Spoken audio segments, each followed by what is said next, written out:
KF-21 개발 목적 끝에는 한국형 B-91 핵폭탄 공중투하가 있었다. 최근 북한의 미사일 위협이 심상치 않습니다. 지난 27일 북한에서 발사된 미확인 탄도발사체가 일본 오키나와 지역을 비행하다 추력을 잃으며 스스로 폭파되는 장면이 공개되었는데요. 일본 방위성은 북한에서 탄도미사일일 가능성이 있는 물체가 발사되었다며 오키나와 지역 주민에게 경보를 내리고 건물 안이나 지하로 피난해 줄 것을 당부했습니다. 북한의 연이은 미사일 도발로 인해 한국에서도 이에 대응할 억지력을 갖춰야 한다는 목소리가 제기되고 있는 가운데 최근 유력한 미국 대선 후보인 트럼프 캠프 측에서는 한국의 자체 핵무장에 대한 지지 발언이 나와 화제가 되고 있습니다. 특히 매우 구체적인 사안들도 거론되고 있어 그 어느 때보다 한국의 핵무장 현실화가 가까워질 것으로 보이는데요. 지난 27일 트럼프 최측근인 마이크 폼페이오 전 국무장관은 한국과의 사용 후 핵연료 재처리 협상이 왜 안 되겠냐며 한국의 핵능력 증진 결정을 존중하겠다는 폭탄 발언을 내놨습니다. 국내에서 열린 정치 포럼에 참가한 폼페이오는 핵연료 제철이나 농축을 한국은 하지 못하고 있는데 트럼프 집권 2기 때 협상이 가능한가라는 질문에 왜 안 되겠냐라면서 미국이 확장 억제 제공을 중단하거나 미군 철수를 할 경우 한국이 스스로 핵무장을 해야 한다고 믿는 한국인도 많다며 더 견고한 민수 원자력 능력이든 더 나아가 복잡한 핵 프로그램이든 한국인들이 어떤 핵 능력을 증진하기로 결정한다면 미국이 굳이 반대할 이유는 없다라고 말했습니다. 한국은 1974년 개정된 한미 원자력 협정과 1975년 가입한 핵 확산 금지 조약에 따라 미국의 동의 없이는 재처리와 농축을 할 수 없는 국가로 분류되어 있는데요. 재처리를 통해 얻은 플루토늄은 순도가 높아 원자탄의 원료로 사용할 수 있기 때문에 매우 까다로운 규제를 받고 있습니다. 이런 상황 가운데 미국 유력 대선 후보 최측근인 폼페이오 전 장관의 발언을 토대로 한국 입장에선 플루토늄 재처리를 비롯해 핵폭탄 제조가 가능한 20% 이상 우라늄 고농축을 협상 테이블에 올릴 명분을 얻게 된 것이죠.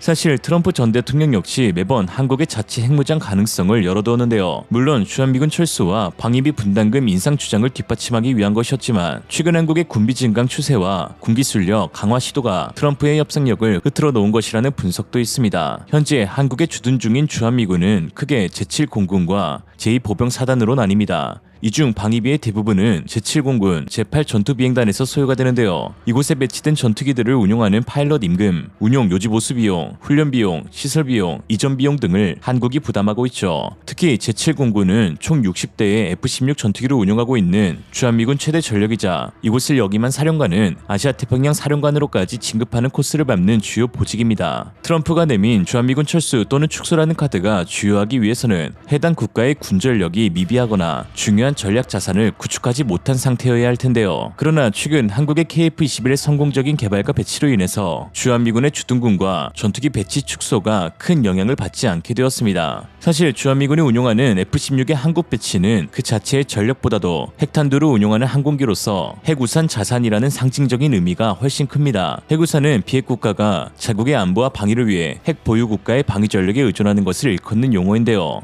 국내에 배치된 미 군사 자산 중에서 유일하게 핵 투하가 가능한 것이 바로 주한미군의 F-16 전투기입니다. 그러나 문제는 점점 미국이 펼치는 핵 우산에 대해 전 세계의 신뢰도가 떨어지고 있다는 것인데요. 만약 서울이 핵 공격을 받는다면 미국이 전방위적인 핵 우산을 펼칠 것인가라는 설문조사에서 한국인들 65.6%가 그렇지 않을 것이라고 답하였습니다. 이에 미 공화 상원 의원은 한국은 미국이 제공하는 핵 우산에 의심을 내비치고 있다면서 새로운 대안을 제공해야 한다고 했고, 또 이미 미국산 공중투하용 핵폭탄을 보유한 유럽 역시 미국의 핵우산을 믿을 수 있을까라는 회의감이 나오고 있는 상황입니다. 이런 상황 가운데 한국이 독자적으로 플루토늄 재처리 시설을 갖춰 핵탄두를 개발할 수 있게 된다면 가장 유력한 발사 방식은 바로 공중투하용 핵폭탄 B-91이 될 것으로 보입니다. B-91 핵폭탄은 미국의 주력 전술 전략 양용 수소폭탄으로 지금까지 사용되고 있는데요. 2F 방식이 사용된 저위력 전략 전술급 핵무기입니다. 현재 정확한 수량은 알 수 없지만 NRDC의 전문가는 대략 480개의 B-91 핵폭탄이 유럽 각국의 미 공군에 배치되어 있는 것으로 추정하고 있습니다. 그리고 한국이 독자적인 핵무장을 할 수 없을 경우 한국에 배치될 수 있는 가장 유력한 미국 전술 핵무기로도 공중투하용 B-91 전술 핵폭탄이 될 것이라고 미국 의회 조사국에서 발표하였으며, 로렌스 코브 전 국방부 차관보 역시 미국은 현재 200개의 전술 핵무기를 보유하고 있는데 모두 B-91 전술 핵폭탄이며 한국에 제공된다면 이 가운데 일부가 전달될 것이라고 했습니다.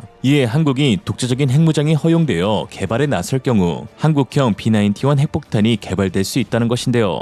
1960년 당시 열핵폭탄 시대가 열리며 탄두의 크기가 작아지면서 대형 폭격기에 탑재되어 투발된 핵폭탄들은 이후 소련의 대공 방어망이 강화되면서 더 이상 항공기의 생존성을 보장할 수 없게 되자 미국에서는 적국의 대공 방어망을 회피하면서 기민하게 움직일 수 있는 전술적 성격의 기체에 핵폭탄을 장착해야 한다는 필요성이 제기되었고, 이에 개량된 성능의 핵폭탄 B-91이 1960년대부터 개발되어 F-15E, F-16, F-111, F-117 등 다양한 기체에 탑재되어 운용되어 왔습니다. 그러나 오늘날 겪고 있는 문제는 B-91 핵폭탄의 투하 방식이 자유 낙하 방식이기에 또 한 번 놀라운 발전을 이뤄낸 레이더 및 방공망의 위협에 전투기들이 노출될 수 있다는 것인데요. B-91 핵폭탄은 자체적인 추진체를 갖추고 있지 않아 공중투하 방식으로 항공기에 의해 목표 지역 상공까지 운반된 후 낙하됩니다. 물론 최신형 B-91-12에는 유도 시스템이 탑재되어 있지만 이 역시 추진체와는 거리가 있으며 결국 목표 지점 근거리까지 도달해야 발사가 가능하죠. 핵탄두 자체가 추진체를 추가하면 폭탄의 설계가 복잡해지고 크기와 중량이 증가하며 유지 보수 및 안전성의 오류가 발생하기 때문에 줄곧 자유낙하 방식을 채택해왔습니다. 그렇기에 무엇보다도 B-91 핵폭탄의 성공적인 투하를 위해서는 운반 항공기의 성능이 매우 중요한데요. 즉 스텔스 성능과 전자전 능력 그리고 우수한 기동성을 갖춘 전투기가 B-91의 핵공격 성패를 좌우한다고 해도 과언이 아닙니다. 이에 미국 역시 최근 F-35A를 통해 최신형 B-91-12의 탑재 테스트를 진행 중에 있는데요. 그리고 결국 지난 3월 8일 역사상 처음으로 F-35A 스텔스 전투기가 B-91 탑재 인증을 받았습니다. 즉 한국이 KF-21이라는 차세대 전투기를 성공적으로 개발하고 있는 가운데 한국형 B-91이 개발된다면 북한의 방공망을 뚫을 수 있는 우수한 스텔스 성능, 요격 미사일을 회피할 수 있는 우수한 기동력, 적기의 재민 공격을 차단할 수 있는 전자전 능력을 지닌 KF-21이 완벽하게 핵폭탄을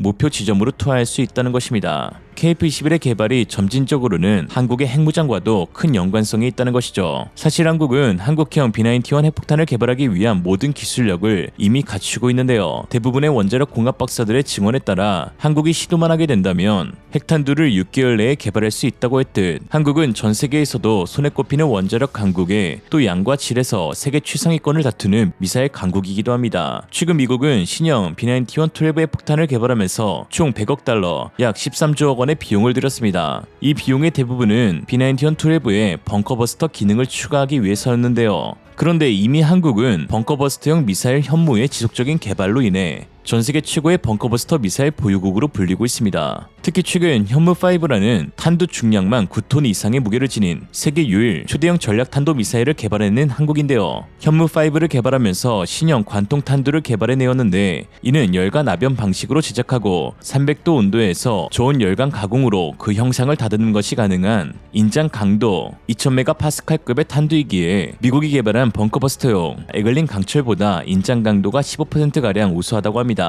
이미 지난 2021년 9월 제주 남방에 착탄시키는 방식으로 테스트를 진행하였고 원형 공산오차 CEP가 불과 5m 내외라는 놀라운 정밀성까지 갖춘 것으로 드러났습니다. 올해 국군의 날 행사에서도 모습을 드러낸 현무5는 연간 70발이 생산될 예정이고 현재 배치를 눈앞에 두고 있죠. 탄두는 자유낙하식으로 속도 감속 로켓과 측추력기, 최종 도입 단계에서 C커, 위성 및 관성 함법 체계를 통해 목표 지점으로 향하는데 무려 지하 300m 깊이 이상의 벙커를 무력화하는 것이 가능할 것으로 보입니다. 2톤 중량의 현무4가 마하 10으로 지면에 내리꽂는다면 1킬로톤 위력을 낼 수 있는데 이는 TNT 1000톤을 폭발시켰을 때 발생하는 위력으로 사실상 저위력 핵무기에 버금가는 수준입니다. 이에 9톤 중량의 현무5가 마하 12로 지면에 내리꽂을 때의 위력은 그보다 수배 강한 사실상 핵무기가 지닌 파괴력을 지녔다고도 볼 수 있죠. 이처럼 세계 최고의 미사일 기술력에 더해 이제 핵무기 개발의 근간이 되는 플루토늄 재처리 기술까지 확보하게 된다면 머지않아 한국은 북중러의 위협에 대항해 우리 손으로 만든 KF-21에서 한국형 B-91 유도 핵폭탄을 발사할 수 있는 억지력을 지니게 될 것으로 보입니다. 만에 하나 우리가 오늘과 같은 군사 기술력을 축적하지 못했더라면 트럼프의 주한미군 철수 또는 축소 협박에 그저 손만 벌벌 떨고 있어야 했을 수도 있습니다. 그러나 오늘날 한국은 전세계 6위의 군사력, 2023년 세계 방산 수출국 5위를 달성할 만큼 높은 수준의 군사 기술력을 보유하고 있는데요. 이러한 한국의 노력은 결과적으로 타국에 대한 안보 의존도를 낮추고 자주 국방을 달성하며 결국 독자 핵무장까지 할 수 있는 원동력이 되고 있습니다. 자주 국방을 외친 백범 김구 선생님도 말씀하셨죠. 오직 한없이 가지고 싶은 것은 높은 화력이다. 오늘의 한 줄 평, 힘으로 평화를 살 수 없다면 힘이 모자란 건 아닌지 살펴보자. 이상으로 리얼리즘이었습니다. 여러분의 생각은 어떠신가요? 현명하고 지혜로운 여러분의 의견을 지금 댓글에 남겨주세요. 감사합니다.